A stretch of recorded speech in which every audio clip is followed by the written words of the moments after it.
Can listing your price on your event or wedding planning website actually lose you customers? Well, I'm going to talk about why you should or shouldn't list your price on your website and how this could actually be driving away a lot of traffic from your site.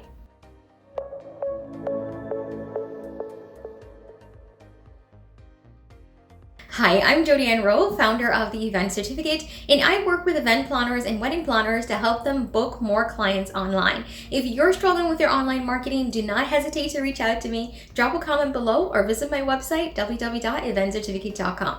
So I get this question a lot of time, and this is actually one that someone asked me on Instagram recently. And they said, Jody, I don't actually have my price on my website right now, and I wanted to know if this could be hurting or helping my business. So here's my official answer before I go into any details on why. I do not believe in listing your full price on your website. What I mean by that is, if you know you have a package and the package is $5,000 usually, I don't recommend listing $5,000 on the website. So here's why. I'm going to give you an explanation. So usually when clients are shopping around, they're hopping from website to website for vendors to vendors. And what I've heard over the years is that a lot of brides, and I've heard this from friends who've gotten married recently, they really don't enjoy going to different websites and not being able to find prices for different vendors. And you can imagine how that feels. You're shopping for something, and every time you need to know a price, you have to be emailing or setting up an appointment with someone just to get an idea of what something costs. That can start to get a little frustrating, especially when you're planning the event and you have multiple vendors to connect with. So for that reason, I usually say having no price on your website is not a good thing, especially if you're fairly new and you're not fully established where you have a ton of clients just dying to work with you. Now, if you're a seasoned planner and your calendar is always booked, believe it or not, having your price on the website or not doesn't make a ton of difference. Think of if you're Preston Bailey. Having his price listed or not listed on the website won't really matter because you know the quality of his work, you know what he's able to create, and if you're hiring Preston Bailey, chances are you're not really concerned about budget. However, if you're not in that position where you're not the Preston Bailey of your industry just yet, and you have clients who are reaching out, one of the things that I've heard is a lot of people that when they don't have the price on their website, they get a ton of inquiries, but once they send people the price, they never hear back from them. It is ghost city, and you don't want to be in that position either. So here's what I recommend. I recommend merging both things. So while I don't recommend putting your full price on the website, I also don't recommend having no price on the website, right? Because no price on the website leads to you getting a ton of people who, when you tell them the price, they're either completely surprised or it's outside of their budget, and then you've lost what really wasn't even a quality lead to begin with. Or if you have it on your website and there's no explanation behind it and you don't get an opportunity to really connect with that client and tell them why you have a certain price, then you might also just be losing a ton of potential leads as well. So my ideal recommendation is that you should have only a starting from price on your website. So what do I mean by that? You want to have your website where, let's say your packages range anywhere from $3,000 to $5,000, depending on how many customization a client wants.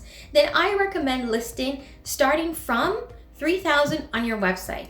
That way a client knows if they connect with you, the bare minimum price for your package is going to be $3,000. Now, let's say you usually go lower than that. Let's say if a client is willing to remove items and customize it, you'll go to about $2,000. That should be your starting from price, right? You want to list the lowest price that you would actually be comfortable working with the client on.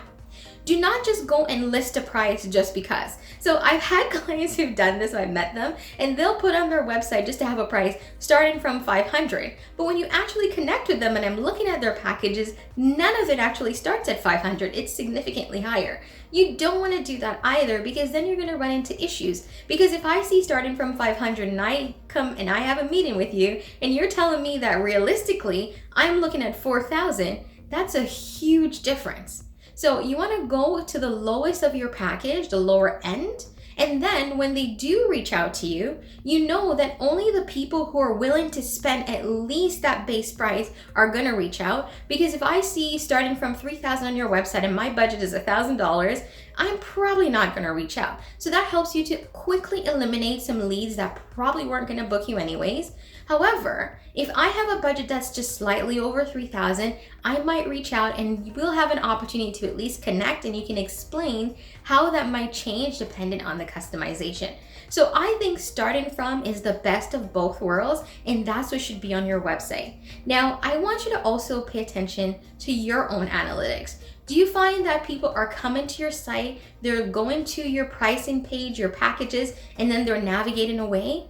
Then there might be something there that you're missing. So look at that. Or are you finding that a lot of people are booking you, they're coming to your consultation meetings, but once they hear the price, they're surprised? Then you probably want to reevaluate your website again. So think about what's been happening in your business and how you can revamp to meet those situations.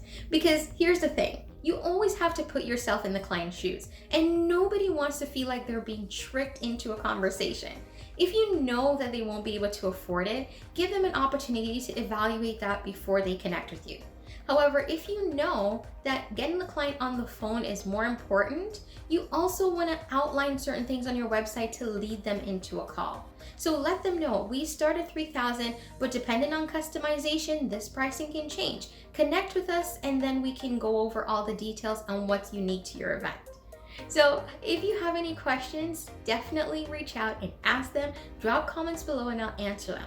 And one of the things that I'm going to recommend is you definitely want to check out my pricing guide. And if you're struggling with setting up your package and how they're priced, because chances are if you're struggling on not putting your price on the website, or maybe putting your price, there might be a reason why you're trying to hide the price. So check out the pricing guide. I'm going to link it down below this video for you. And if you have questions, definitely let me know. And thanks so much for watching, and don't forget to hit that subscribe button.